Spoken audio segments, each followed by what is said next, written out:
The dust rose in small clouds around Molly Warren's threadbare skirts as she shifted her weight on the wooden boardwalk, her fingers clutching a dented tin cup that contained only 3 pennies and a button someone had tossed in mockery. She had been sitting there since dawn, watching the respectable citizens of Weaverville, California hurry past with their eyes carefully averted, as if poverty might be contagious. The year was 1876, and the gold rush had long since faded, leaving behind those who had struck it rich, and those like Molly who had nothing but the clothes on their backs and memories of better days. Her stomach cramped with hunger as the smell of fresh bread wafted from the bakery across the dirt street. She had not eaten in 2 days, and the California sun beat down mercilessly, despite it being only mid-morning. Molly had once been the daughter of a moderately successful merchant, but when her father died of fever and her mother followed 6 months later, his business partners had swooped in like vultures, claiming debts she could not verify and taking everything.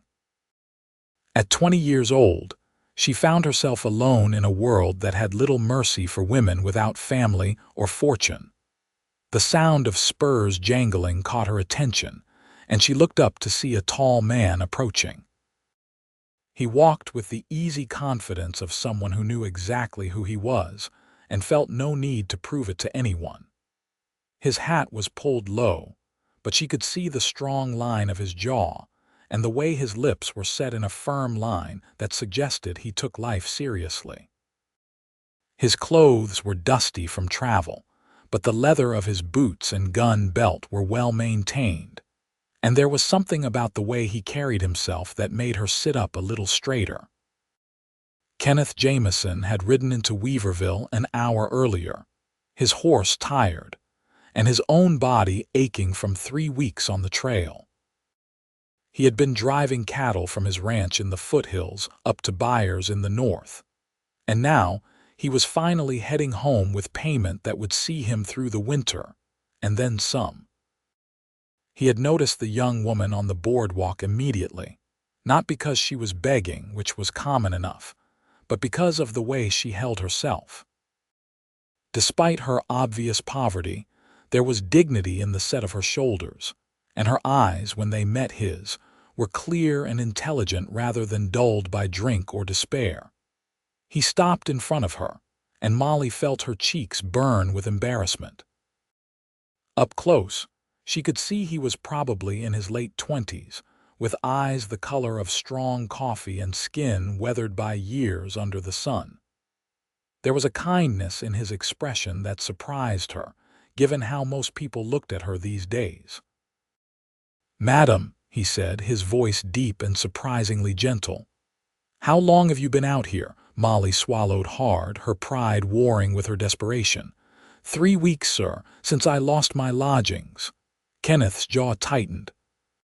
3 weeks on the street would break most people, yet this woman still spoke with proper grammar and met his eyes directly. "You eaten today?" She shook her head, not trusting her voice. Without another word, Kenneth reached into his vest pocket and pulled out a small leather pouch. He opened it and extracted not a few coins but a gold piece, which he dropped into her tin cup with a solid clink that seemed impossibly loud in the moment. Molly stared at the coin, her eyes widening. It was more money than she had seen in months, enough to rent a room for weeks and eat properly. "Sir, I cannot possibly," she began, but he held up his hand. "Can you read and write?" he asked. The question surprised her. "Yes, sir. My father made sure I had a proper education." "Can you cook, keep accounts?"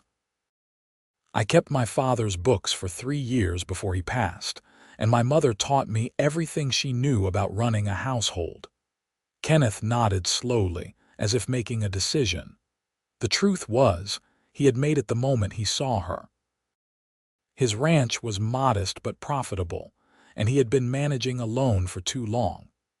His sister had helped until she married and moved to San Francisco last spring, and since then, the house had become a bachelor's quarters, functional but cheerless. But more than that, something in this woman's eyes called to something in him, a recognition he could not quite name. "I have a proposition for you, Miss Warren." "Molly Warren." "Miss Warren, my name is Kenneth Jamison. I own a cattle ranch about 10 miles south of here. I need someone to manage my household, keep my accounts in order, and generally make sure the place does not fall apart around my ears. In exchange, I can offer you room, board, and a fair wage. You would have your own quarters, and I give you my word as a gentleman that you would be completely safe and respected." Molly felt her heart begin to race. It seemed too good to be true, which usually meant it was. Yet when she looked into his eyes, she saw only sincerity. Still, she had to ask, "Why would you offer this to a stranger? You know nothing about me. I know you have been sitting here for 3 weeks, and you still have your dignity. I know you speak well and carry yourself like a lady despite your circumstances. And I know that everyone deserves a chance to prove what they are capable of." He paused, then added quietly, "My own mother was left destitute when my father died. A stranger gave her a chance, and that made all the difference. I figure it is time I passed that kindness along." Tears pricked at Molly's eyes, but she blinked them back. "When would you want me to start? How about we start with getting you a decent meal and some new clothes? Then we can head out to the ranch tomorrow morning if that suits you." It more than suited her. It felt like a miracle, and Molly had stopped believing in those weeks ago. Yet here was this cowboy with kind eyes, offering her not just charity but a chance to work, to be useful again, to have purpose. Kenneth extended his hand to help her up, and when she took it, she felt the calloused warmth of his palm against hers. He pulled her gently to her feet, and she swayed slightly, dizzy from hunger and the sudden change in fortune. His hand moved to her elbow, steadying her. "Easy there," he said. "When did you last have water?" "This morning. There is a pump behind the general store." He shook his head, somewhere between admiration and exasperation. "Come on. The hotel has a restaurant." As they walked down the boardwalk together, Molly was acutely aware of the stares they were attracting. A cowboy escorting a beggar woman into the Weaverville Hotel was certainly going to be the talk of the town. But Kenneth seemed completely unconcerned, holding the door open for her, as if she were a fine lady rather than someone in a stained dress and worn-through shoes. The restaurant was half full, and conversation stuttered to a stop when they entered. Kenneth ignored the stares and led Molly to a table by the window. When the waiter approached with a disapproving expression, Kenneth fixed him with a look that made the man reconsider whatever he had been about to say. "The lady will have a full meal. Steak, potatoes, vegetables, bread, and whatever pie you have today. Coffee too, and bring it quickly." "Yes, sir," the waiter said, his tone considerably more respectful. When the man had gone, Molly looked down at her hands folded on the table. "You did not have to do this. I know, but I wanted to. Miss Warren, I meant what I said about the job. This is not charity. I genuinely need help, and I believe you are the right person for it." She looked up at him then, really looked at him, and saw the honesty in his face. "Why are you really doing this?" Kenneth was quiet for a moment, considering his answer. "Honestly. Because when I looked at you sitting there, I saw someone who had been knocked down but not defeated. That takes strength. And because there was something in your eyes that reminded me that there are still good people in this world worth fighting for." He paused, then added with a slight smile, "And because I really do need someone to help me organize my disaster of a study." That drew a small laugh from Molly, the first genuine one in weeks. The sound surprised her, as if she had forgotten how. The food arrived quickly, and Kenneth watched with satisfaction as Molly ate. She tried to maintain her manners, but he could see she was ravenous. He ordered more bread when the first basket emptied, and a second piece of pie. As they ate, They talked. Kenneth told her about his ranch, how he had built it up over the past 8 years from almost nothing, buying land when it was cheap and building his herd slowly and carefully. He had 20 head of cattle now, a good horse, and a house that was sturdy if not fancy. He employed 2 ranch hands who lived in the bunkhouse, both decent men who knew their business. Molly told him about her life before, about her father's dry goods store and how she had loved working with the numbers, finding patterns in the sales and helping him order stock. She told him about her mother's garden and the way she had taught Molly to make a home feel warm and welcoming. She did not dwell on the loss, though Kenneth could see the pain in her eyes when she spoke of it. The men who took over my father's business claimed he owed them money from a partnership I knew nothing about, she said quietly. They had papers that looked official, and I had nothing but my word. The judge ruled in their favor. They took the store, the house, everything. I had nowhere to go and no family left.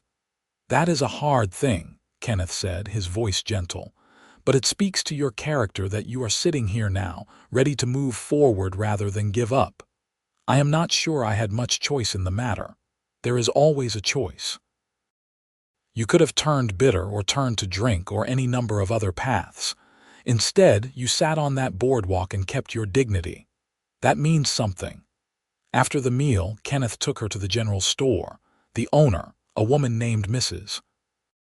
Fletcher, was considerably more welcoming when she realized Kenneth was paying.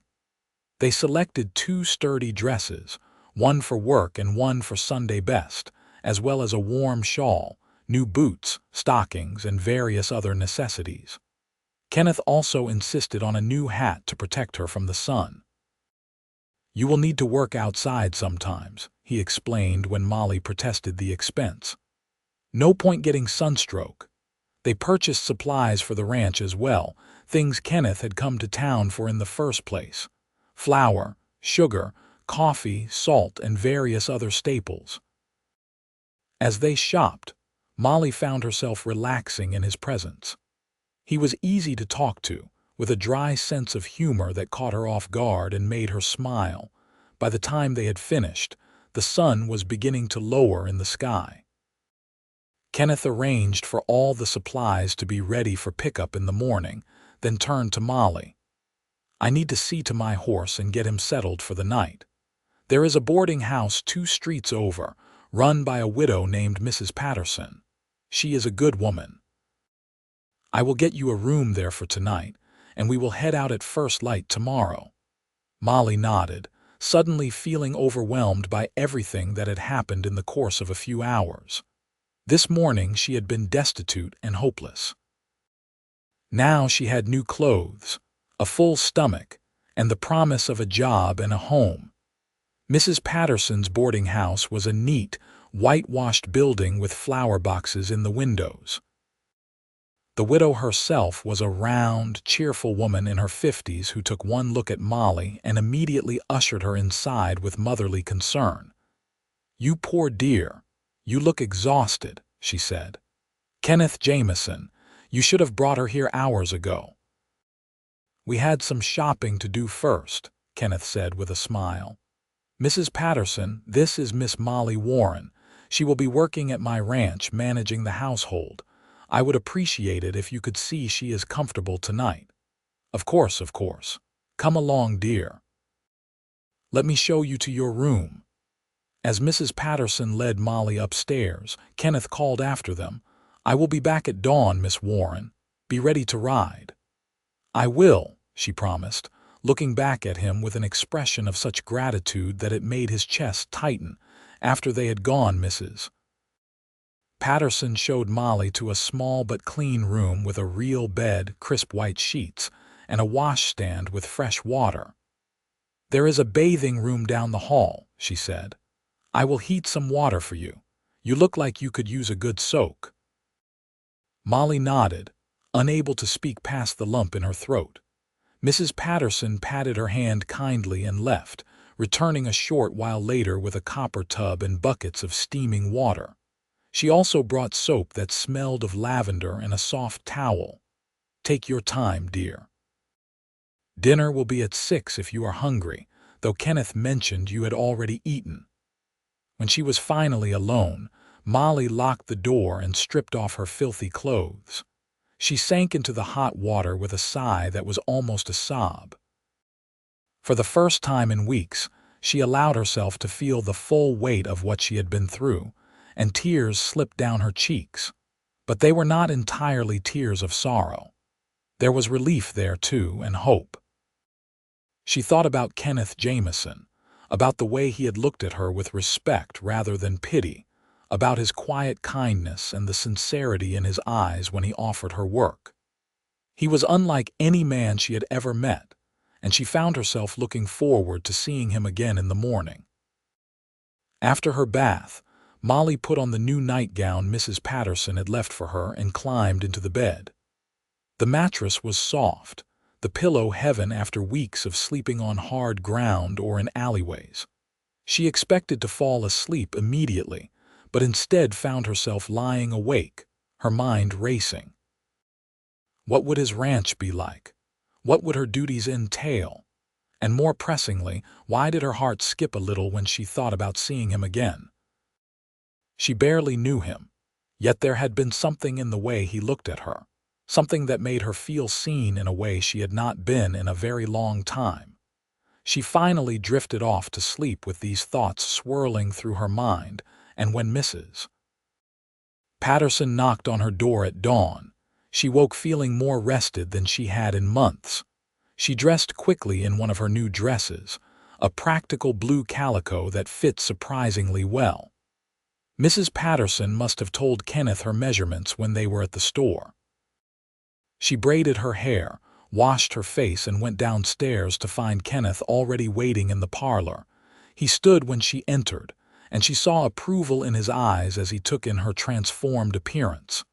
"Good morning, Miss Warren. You look well rested." "I am, thank you. And thank you for everything yesterday. I still cannot quite believe it." "Believe it? Are you ready to see your new home?" She nodded, and they went outside where a wagon waited, loaded with the supplies they had purchased. Kenneth helped her up onto the seat, his hand steady at her waist, and then climbed up beside her.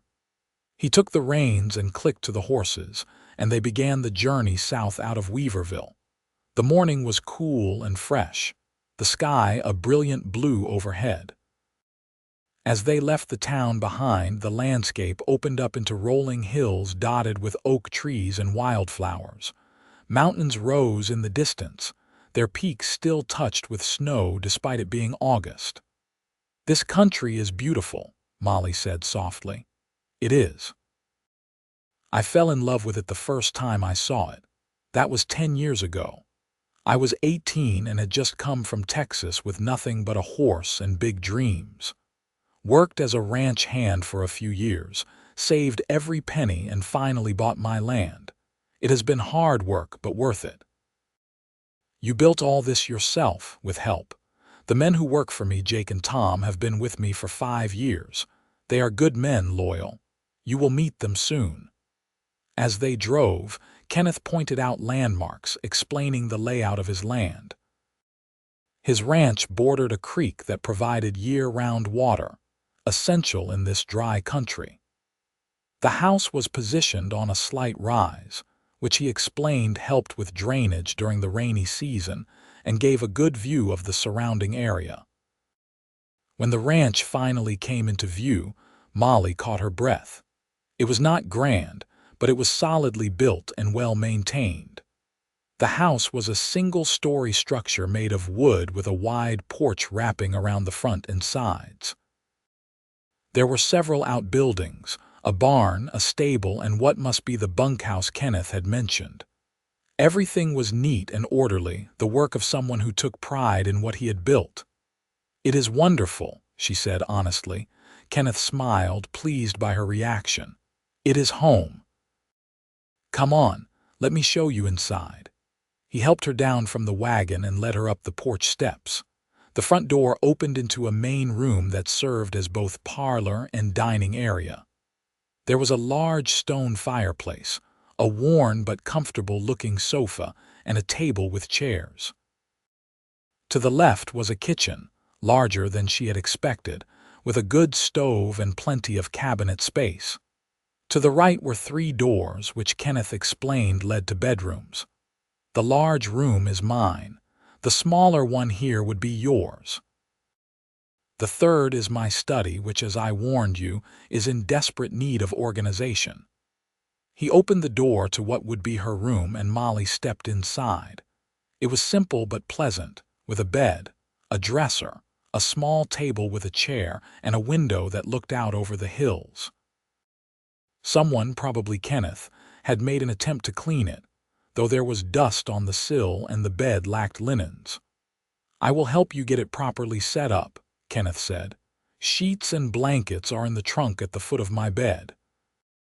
I have been meaning to organize all that, but as you can probably guess, housekeeping is not my strong suit." Molly turned to him with a smile. "That is what you hired me for." They spent the rest of the morning unloading the wagon and putting supplies away. Kenneth introduced her to Jake and Tom, who emerged from the barn when they heard the wagon arrive. Both men were polite, if a bit shy, clearly surprised to find a woman at the ranch, but too well-mannered to ask questions. Jake was older, probably in his 40s, with graying hair and a weathered face. Tom was younger, maybe 25, with red hair and freckles. Both touched their hat brims respectfully when Kenneth introduced Molly as the new housekeeper. "Miss Warren will be managing the household from now on," Kenneth explained. "I expect you both to treat her with the utmost respect. Any problems, you come to me." "Yes, sir," they both said. After they had gone back to their work, Molly turned to Kenneth. "They seem like good men. They are. Now, let me show you that disaster of a study I mentioned." The study was indeed chaotic. Papers were stacked haphazardly on every surface, account books lay open, and there seemed to be no organizing system whatsoever. Kenneth looked embarrassed as Molly surveyed the room. "I know it is bad. I keep meaning to sort through it, but I never seem to find the time." "It is nothing that cannot be fixed," Molly said, already mentally organizing the space. "I will need a few days, but I can make sense of this." Over the next few weeks, Molly threw herself into her work with an energy born of gratitude and determination to prove herself. She organized Kenneth's study, creating a logical filing system and bringing his accounts up to date. She was pleased to discover that while his record-keeping was messy, his actual business was sound. He made good decisions and kept careful track of his spending, even if the physical organization left much to be desired.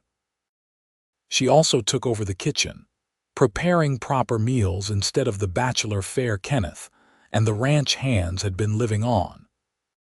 The first time she served a real Sunday dinner, with roasted chicken, vegetables from the small garden behind the house, and fresh bread. All 3 men looked at her as if she had worked a miracle.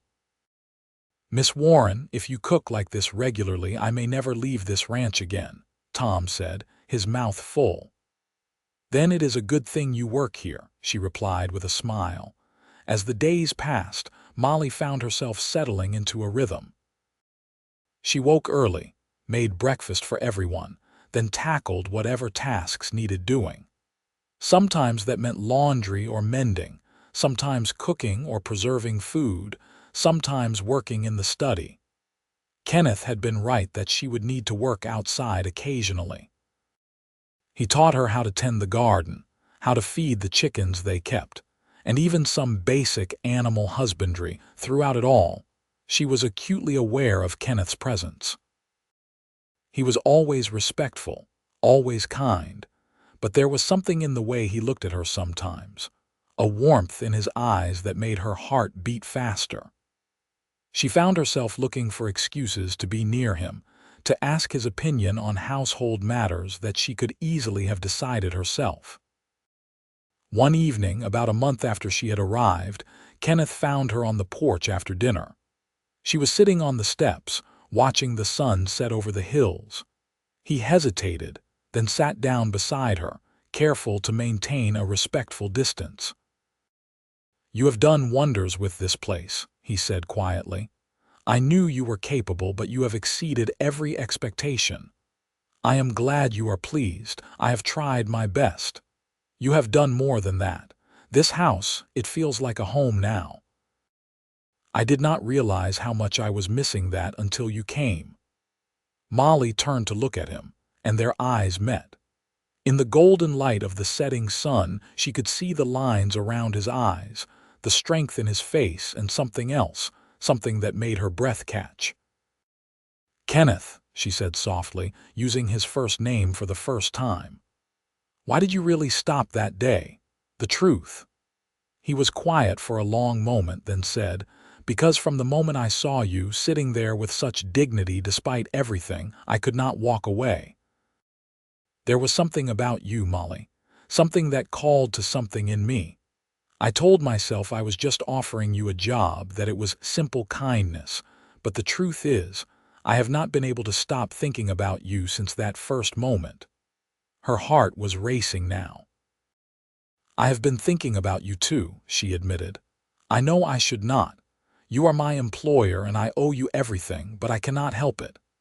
Kenneth reached out slowly, giving her time to pull away if she wanted, and took her hand in his. "You owe me nothing. Everything you have done here you have earned. And as for being your employer, well, I have been thinking about that too." "What do you mean?" He turned to face her fully, still holding her hand. "Molly, I know this might seem sudden, but I have never been one to waste time when I know what I want. These past weeks with you here, they have been the best I can remember. Not just because the house is organized or the food is good, though both those things are true, but because of you. Your laughter, your intelligence, the way you look at the world. I find myself looking for excuses to be near you, to hear your voice." "Kenneth," she whispered, hardly daring to believe what she was hearing. "I am not saying this to make you uncomfortable or to pressure you. If all you want is this job, then that is what it will be, and I will never mention it again. But if there is any chance that you might feel the same way, then I want you to know that I am falling in love with you, Molly Warren. And if you would have me, I would be honored to court you properly." Tears welled in Molly's eyes, but they were happy tears. "I feel the same way," she said, her voice thick with emotion. "I have been trying to tell myself it was just gratitude, but it is more than that. When I am with you, I feel safe and valued and seen in a way I have never felt before. I think I started falling in love with you the moment you dropped that gold coin in my cup and looked at me like I mattered." Kenneth smiled, and it transformed his whole face. Slowly, giving her every chance to pull away, he brought his free hand up to cup her cheek. "May I kiss you?" "Yes," she breathed, and then his lips were on hers, gentle and warm and perfect. The kiss was everything a first kiss should be, sweet and tentative and full of promise. When they finally pulled apart, both were smiling. "So we are courting now?" Molly asked, a little breathless. "If that suits you." "It suits me very well." From that evening on, their relationship deepened. Kenneth courted her properly, despite the fact that they lived under the same roof. He brought her wildflowers he picked on his rides, sat with her on the porch in the evenings talking about everything and nothing, taught her to ride so they could explore the ranch together. Jake and Tom pretended not to notice the change, but Molly caught them smiling sometimes when Kenneth looked at her with open adoration. Even they could see that something special was developing.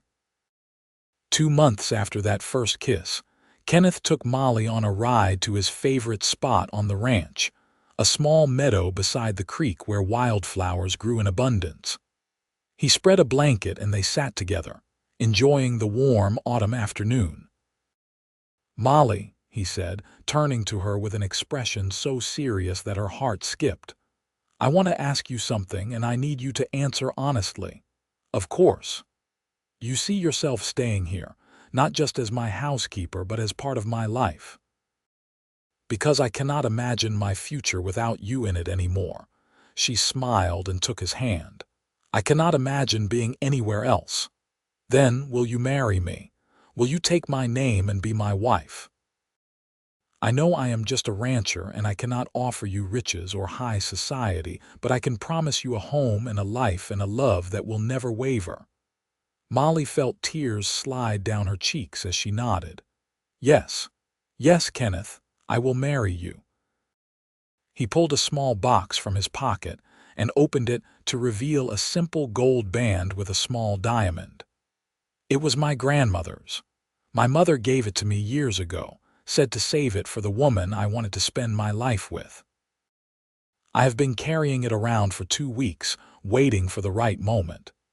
He slipped the ring onto her finger and it fit perfectly. Then he was kissing her again, and she was laughing and crying at the same time. They were married a month later in Weaverville's small church. Mrs. Patterson helped Molly prepare, practically in tears herself at the happiness of her young friend. Molly wore a simple white dress they had purchased together, and she had never felt more beautiful than when she saw the look on Kenneth's face as she walked down the aisle. Jake and Tom stood as witnesses, along with Mrs. Patterson and a few other townspeople who had befriended Molly in her visits to town. The ceremony was simple but heartfelt, and when the preacher pronounced them husband and wife, Kenneth kissed her with such tenderness that several people in the small congregation wiped their eyes. After the ceremony, they returned to the ranch for a celebration dinner that Molly had prepared beforehand with Mrs. Patterson's help. It was a joyful occasion, full of laughter and good wishes. When evening came and their guests had departed, Kenneth finally led Molly to what was now their shared bedroom. "Are you happy?" he asked, pulling her close. "Happier than I ever dreamed possible. When I was sitting on that boardwalk, I thought my life was over. I thought I had lost everything.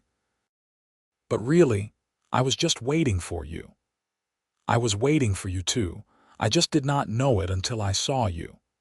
That night, they became husband and wife in every sense, and Molly discovered that Kenneth was as gentle and considerate in this as he was in everything else. He made her feel cherished and desired, and when she finally fell asleep in his arms, she knew she was exactly where she belonged. Life on the ranch settled into a comfortable rhythm. Molly was no longer just the housekeeper but the lady of the house, and she took to her role with enthusiasm. She expanded the garden, started keeping better records of the ranch's finances, and even helped with some of the lighter ranch work when needed. Kenneth was an attentive and loving husband. He never took her for granted, always made time to talk with her in the evenings, and went out of his way to show her how much she meant to him. He consulted her on ranch decisions, valuing her intelligence and insight. Together they made plans for the future, talking about expanding the herd and maybe one day adding more land. Winter came, and with it the first real test of their marriage. The weather turned harsh, with snow and ice making work on the ranch difficult. They were snowed in for 2 weeks in January, just the two of them since Jake and Tom were in the bunkhouse. But rather than feeling trapped, Molly loved those weeks. They spent long evenings by the fire, Kenneth teaching her to play chess and Molly reading aloud from the books they owned. They talked about their childhoods, their dreams, their fears. Each conversation brought them closer. By spring, Molly realized she was pregnant. She told Kenneth one morning at breakfast, watching his face carefully for his reaction. He stared at her for a moment, then let out a whoop of joy that brought Jake and Tom running from the barn, thinking something was wrong. When they learned the news, they were nearly as excited as Kenneth, congratulating them both enthusiastically. "A baby," Kenneth kept saying as if he could not quite believe it. "We are going to have a baby." "Are you pleased?" Molly asked, though his reaction made the answer obvious. "Pleased," "Molly, I am beyond pleased. I am happier than I have any right to be." The pregnancy was not easy. Molly was sick for the first few months, and Kenneth hovered over her constantly, driving her a little crazy with his concern. But she loved him for the way he brought her tea when she was nauseous and held her hair when she was sick. As her belly grew, Kenneth became even more protective. He would not let her do any heavy work, insisting that she rest and take care of herself. He built a cradle with his own hands, working on it in the evenings, sanding the wood until it was perfectly smooth. Their son was born on a cool October evening, exactly a year after Molly had first arrived at the ranch. The birth was long and difficult, with Kenneth pacing outside while Mrs. Patterson, who had come to help, attended Molly. When the baby's first cry filled the air, Kenneth burst into the room, his face pale with worry. "Is she all right? Is the baby all right?" "They are both fine," Mrs. Patterson said with a smile. "You have a son, Kenneth." Kenneth approached the bed slowly, looking down at Molly, who held their baby in her arms. She was exhausted but radiant, smiling up at him with tears in her eyes. "Look what we made," she whispered. "Is he not perfect?" Kenneth looked at his son, at the tiny red face and the small fists waving in the air, and felt his throat tighten with emotion. "He is perfect. You are perfect. I love you so much, Molly. I love you too." They named the baby Daniel Kenneth Jamison, after Kenneth's father. Daniel was a healthy, lusty baby with a good appetite and strong lungs. Kenneth was a devoted father from the start, getting up with Molly for nighttime feedings, changing diapers without complaint, and spending hours just holding his son and marveling at him. As Daniel grew from a baby to a toddler, the ranch prospered. Kenneth's careful management and Molly's shrewd bookkeeping meant they were able to expand their herd and purchase additional land. They built a new, larger barn and hired another ranch hand. The house was expanded too, adding another bedroom and a proper office for Molly to manage the increasingly complex accounts. 2 years after Daniel's birth, Molly gave birth to twin girls, Emily and Sarah. Kenneth was beside himself with joy, declaring that he now had the perfect family. The twins were identical, with their mother's dark hair and their father's brown eyes, and they kept everyone on their toes with their energy and mischief. Life was full and busy and sometimes chaotic, but it was good. Molly sometimes thought back to that day on the boardwalk, to the woman she had been then, desperate and hopeless. She could hardly believe how much her life had changed, how much happiness had come from that one moment when Kenneth Jamison had stopped and really seen her. One evening, when the children were finally asleep and they had a rare moment of quiet, Molly and Kenneth sat on the porch together, watching the stars come out. She leaned against him, feeling the solid warmth of his body against hers. "You remember the day we met?" she asked. "Every detail. You were wearing a gray dress, much too thin for the weather. You had 3 pennies and a button in your cup, and you looked up at me with these eyes that seemed to see right through to my soul. I remember thinking you were the kindest person I had ever met. I thought you were an angel." Kenneth laughed. "Not an angel, just a man who recognized something precious when he saw it. You saved me that day." "No," he said seriously, turning to look at her. "We saved each other. I was going through the motions of life, but I was not really living. You brought joy and meaning and love into my world. You made my house a home. You gave me a family. If anything, I am the one who should be grateful." "Then we are both grateful," Molly said, kissing him softly, "and both blessed." As the years passed, their family continued to grow. 2 more children were born, another boy they named James, and finally a daughter, Catherine. The ranch grew too, becoming one of the most successful in the region. Kenneth's reputation for fair dealing and quality cattle spread, and he was sought after for his advice and expertise. But despite their success, neither Kenneth nor Molly ever forgot where they had come from. Every year on the anniversary of the day they met, Kenneth made a donation to the church in Weaverville to help those in need. And Molly made it her mission to help other women who found themselves in difficult circumstances, offering jobs or assistance whenever she could.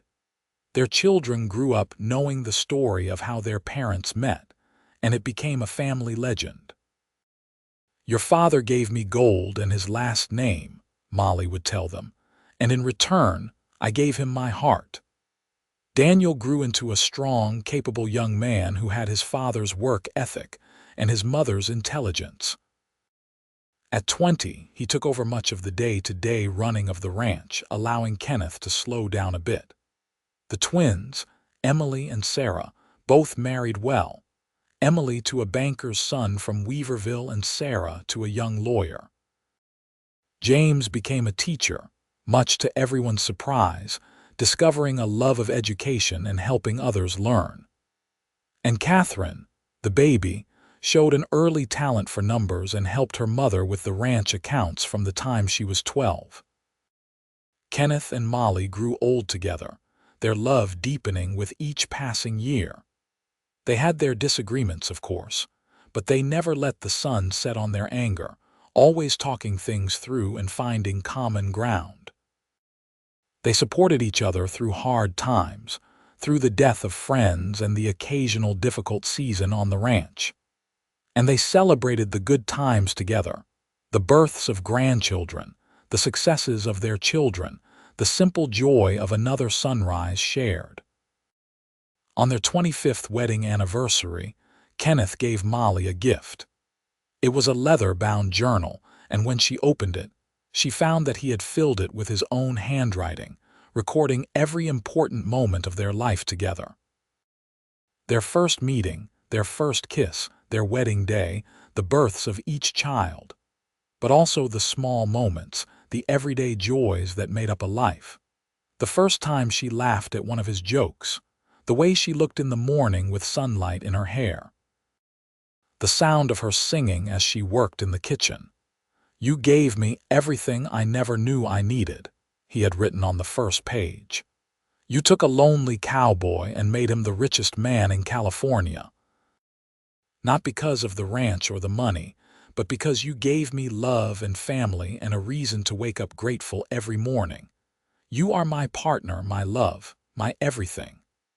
Molly cried as she read it, overwhelmed by the depth of emotion in his words. "Kenneth, this is the most beautiful gift anyone has ever given me." "You are the most beautiful gift life ever gave me," he replied, pulling her close. When Molly was 50 and Kenneth 58, they sat on that same porch where he had first told her he loved her, watching their grandchildren play in the yard. There were 7 of them now, ranging in age from 2 to 12, and they brought endless joy and chaos to the ranch. "Can you believe we made all this?" Molly asked, gesturing to the scene before them, the children, the expanded ranch, the life they had built together. "I can believe we made it together," Kenneth said. "On my own, I would have had a house and some cattle. But you gave me a family, a legacy, a reason for it all. I gave you what you gave me, a chance, a new beginning. Love." He took her hand, his fingers intertwining with hers in a gesture as natural as breathing after so many years. "If I had to do it all over again, I would not change a thing. Except maybe I would have stopped to talk to you sooner that day on the boardwalk." Molly laughed. "You stopped soon enough. Any sooner and I might not have believed you were real." As the sun began to set, painting the sky in shades of orange and pink, their children and grandchildren gathered on the porch for dinner. It was a loud, chaotic, joyful affair, with multiple conversations happening at once, children begging for seconds, and laughter ringing out across the ranch. Kenneth looked around the table at the faces of his family, then at his wife beside him, still beautiful to him despite the silver in her hair and the lines around her eyes. Those lines were laugh lines, he thought with satisfaction, earned through years of joy. What are you thinking about? Molly asked, noticing his expression. That I am the luckiest man who ever lived, and that if you had not been sitting on that boardwalk 25 years ago, I would have missed out on everything that matters. We would have found each other somehow, Molly said with certainty. Some things are meant to be. Do you really believe that? I do. I believe you were always meant to find me, and I was always meant to find you. Everything that happened before that day, all the pain and loss, it brought me to exactly where I needed to be at exactly the right moment. Kenneth raised his glass. Then here is to destiny, to second chances, and to the best decision I ever made. What decision was that? Asked Daniel, overhearing. Stopping to talk to a beautiful woman on a boardwalk, Kenneth said, his eyes never leaving Molly's face. And offering her everything I had to give. And what did she give you in return? Emily asked. Kenneth smiled. Everything I never knew I needed. A home, a family, and a love that made sense of my whole life. Later that night, when everyone had gone home or to bed, Kenneth and Molly sat together in the parlor. The house was quiet, the only sound the crackling of the fire in the fireplace. Read me the end of your journal, Molly said, settled against his side. Kenneth picked up the leather-bound book and opened it to the last page he had written. Our story is not over yet, he read. Every day I wake up beside Molly, I discover something new to love about her. The way she hums when she is happy. The way she fights for what she believes in. The way she loves our children and grandchildren with such fierceness. She is my partner in all things, my equal, my better half. If I live to be 100, I will never stop being grateful that I stopped that day, that I saw her, that I had the courage to offer her my hand. She was begging for coins on the boardwalk. I gave her gold and my last name. But the truth is, she gave me something far more valuable. She gave me her heart, and with it, she gave me a reason to become the best man I could be. Molly was crying again, but they were happy tears. You were already the best man I had ever known. I try to be worthy of you every day. You are, you always have been. They sat together in comfortable silence, two people who had built a life from nothing, who had found each other against all odds and created something beautiful. Outside, the wind whispered through the trees, and somewhere in the distance, a coyote howled. But inside the house that Kenneth built and Molly made into a home, all was warm and peaceful and full of love. The years continued to pass, and Kenneth and Molly remained devoted to each other and to the family they had created. They saw their grandchildren grow and start families of their own. They celebrated milestones and weathered losses, and through it all, they had each other. On their 50th wedding anniversary, the entire family gathered at the ranch for a celebration. There were dozens of people now, children and grandchildren, and even a few great-grandchildren. The ranch had been expanded again, with Daniel and his wife living in a new house on the property and managing most of the operations. Kenneth was 78 now, his hair completely white, and Molly was 70, her movements slower but her mind as sharp as ever. During the celebration, their youngest granddaughter, a precocious 8-year-old named Molly after her grandmother, asked to hear the story of how they met. Kenneth and Molly exchanged a smile. They had told the story hundreds of times over the years, but it never got old. Well, Kenneth began, pulling the little girl onto his lap. It was 50 years ago today, and I had just ridden into Weaverville after weeks on the trail. I was tired and ready to go home, but something made me walk down that boardwalk. And that is when you saw Grandma, young Molly asked. That is when I saw her. She was sitting there, and even though she had nothing, there was something about her that just shone. I knew in that moment that my life was about to change. What did you think when you saw Grandpa? The little girl asked, turning to her grandmother. I thought he was the handsomest cowboy I had ever seen, Molly said with a wink. But more than that, when he looked at me, he really saw me. Not just a poor woman begging on the street, but a person with value and potential. That meant everything to me. And then he gave you gold. He did. A whole gold coin, more money than I had seen in months. But more importantly, he gave me a chance. He offered me a job, and with it, dignity and hope. And then you fell in love. Then we fell in love, Kenneth confirmed. It did not take long. How could I not love a woman who was so brave and smart and kind? She made my house a home and my life complete. And Grandma, why did you love Grandpa? Molly reached over and took her husband's hand. Because he saw me when I was invisible. Because he was kind when he did not have to be. Because he gave me not just gold, but respect and a future. And because every day since then, he has shown me what real love looks like. The little girl seemed satisfied with this answer and ran off to play with her cousins. Kenneth and Molly watched her go, their hands still clasped together. 50 years, Molly said softly. Can you believe it? Best 50 years of my life, and I mean that, Molly. Every single day with you has been a gift, even the hard days, especially the hard days, because we faced them together and they made us stronger. As the party continued around them, Kenneth and Molly sat together, two old people who had loved each other well and built a legacy that would outlast them both. They watched their family, all these people who existed because they had found each other, and felt a profound sense of gratitude. That night, after everyone had finally left or gone to bed, Kenneth helped Molly up the stairs to their bedroom. They moved slower now, their bodies bearing the weight of years, but they moved together as they always had. As they prepared for bed, Kenneth paused and looked at his wife. Even now, after 50 years, the sight of her could still make his heart skip. I love you, Molly Jamison. I have loved you from the moment I saw you, and I will love you until my last breath and beyond. I love you too, Kenneth. You gave me everything. A home, a family, a life worth living. But most of all, you gave me your heart, and that has been the greatest treasure of all. They climbed into bed together, and Kenneth pulled Molly close, her head resting on his chest as it had for 50 years.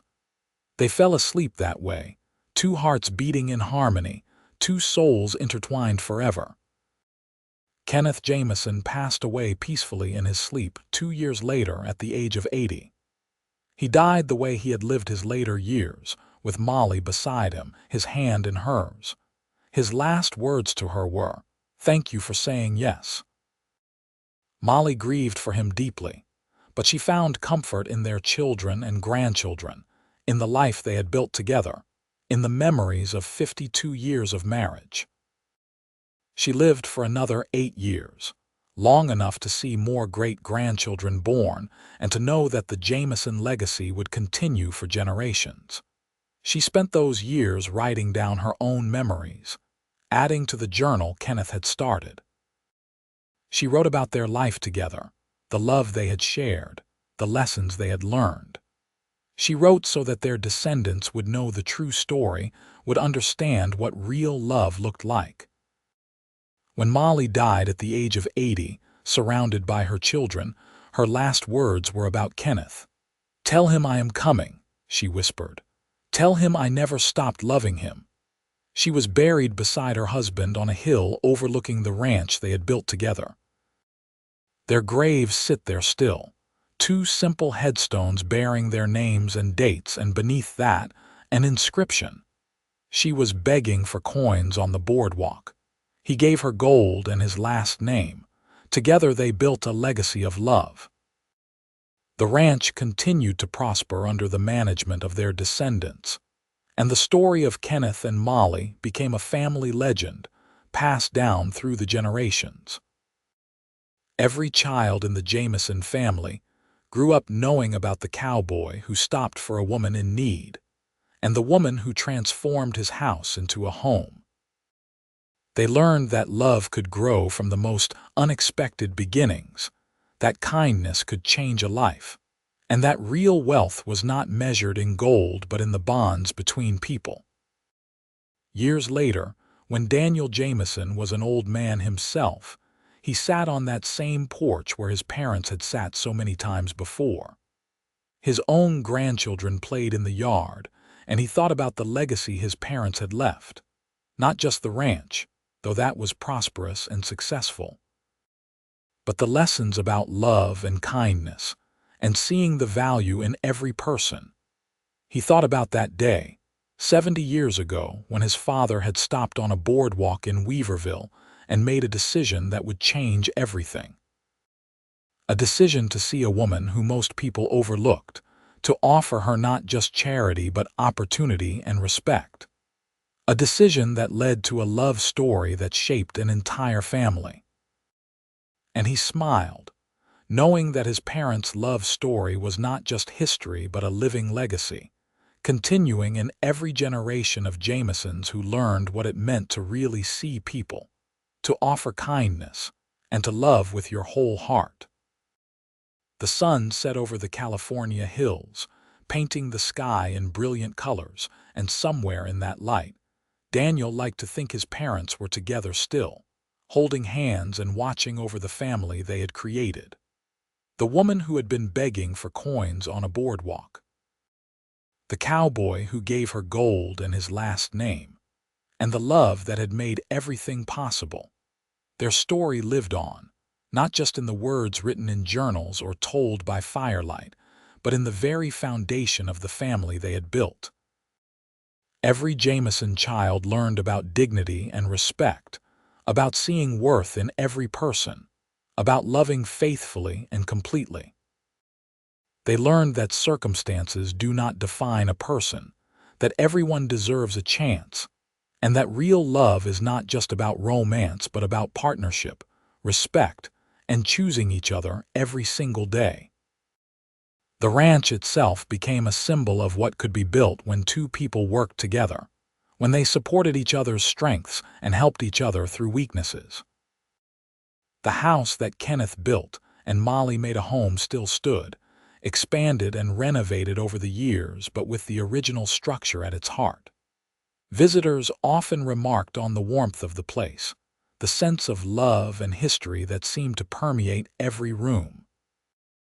And on quiet evenings, when the wind whispered through the oak trees and the sun set in a blaze of color over the hills, some swore they could almost hear the echo of laughter, the sound of two people who had found each other against all odds and built something that would last forever.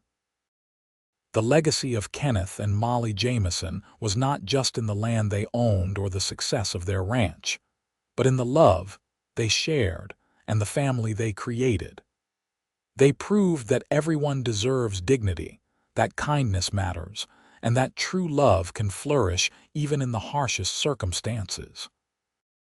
Their story, which began with a chance meeting on a boardwalk in Weaverville, California in 1876, became a testament to the power of seeing someone truly, of offering help without judgment, and of building a life based on mutual respect and deep, abiding love. And so the story ends where it began, with a cowboy and a woman who had nothing, who found each other and discovered they had everything that mattered. Their love story became legend, passed down through the generations, a reminder that sometimes the most beautiful things in life come from the most unexpected beginnings, and that real treasure is not measured in gold but in the love we share and the legacy we leave behind.